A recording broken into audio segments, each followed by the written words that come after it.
Haji Muhammad Husni Kakanwil Kemenak Oku Timur menjelaskan, tahapan kesiapan keberangkatan calon jemaah haji sudah 99% dan tinggal diberangkatkan saja.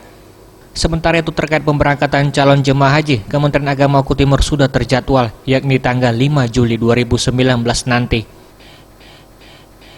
Husni menghimbau kepada para jemaah haji untuk lebih banyak beristirahat, ditakutkan tenaga akan banyak terkuras.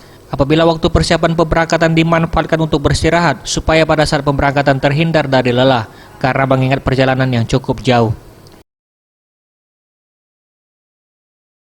Pertama dan ketiga.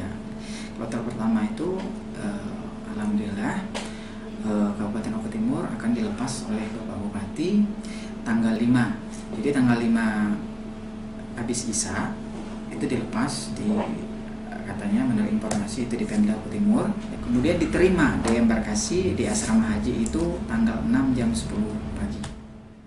Calon jemaah haji Kabupaten Oku Timur tahun 2019 sebanyak 754 orang.